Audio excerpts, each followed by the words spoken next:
The Roaring Twenties became a different time for all of America as the economy took a massive plummet. The Depression sank about every industry like a stone, and families of every class felt the impact. Throughout the Hoover fields, set up around Riverbend, there was one man who seemed prosperous despite it all. A master manipulator with creative ways to collect his debts. Carter Bale was a moonshiner who specialized in his craft. He was a savior to the working man and the devil to the preachers in town, providing some of the finest corn liquor in the area. If he wasn't using his silver tongue to work his way out of a jam, he was never afraid to get his hands dirty when money was involved, and many drunkards knew not to mess around with Carter unless you could pay. Being the entrepreneur he was, Carter had several stills cleverly camouflaged from the law, and at night you could see the wisps of smoke haunting the night skies he concocted his brew.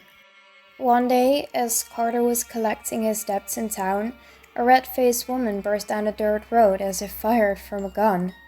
With tears of rage streaming down her face, she screamed for Carter to reveal himself to her. As he walked out into the open, she stormed over to him whilst rearing her back hand and slapped him with all her might. "My boy will never see again because of you. He wandered off into the woods last night and came home smelling like an oil lamp," she exclaimed. "Well, madam, it seems to me like you ought to be watching your young'un a bit closer. It's a shame he won't get to watch nothing ever again 'cause of you," he yelled at the spit at her feet. "Carter Bale! You may have the rest of these folks fooled round here, but I know you're nothing but a scheming thief. Your days are numbered selling gut-rot liquor on this earth. You mark my words," she screamed as she reached for his head and ripped out several pieces of hair. Although bewildered, he didn't think much of her actions aside and thought it to be a woman's scorn. Besides, he had more important matters to attend to. Later that night, he went into the woods to tend to his stills. There were 3 spread out strategically. He would only run 2 at a time and leave one on reserve in case Johnny Law happened to stumble onto one of his hiding spots. A wise businessman who will always have a backup plan. As he stroked the flames for the boiler, he thought about the forensic woman. There was a sense of guilt that began to overcome him as the flames began to rise, and he became absent-minded for a moment. A smoldering ember managed to escape from the flames and landed near his ingredients. He snapped back to reality quickly once the second fire began to consume his consumables. Hurriedly, he looked for anything around him to put out the flames, but it was too late.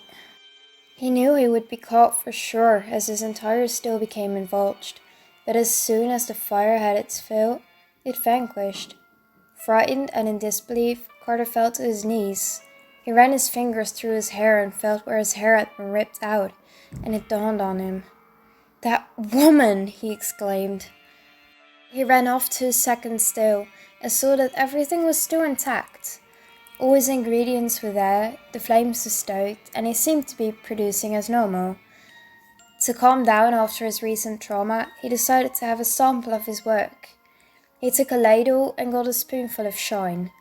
As he tipped the ladle into his mouth, however, he saw that there was nothing but black, slimy bile pouring into his mouth.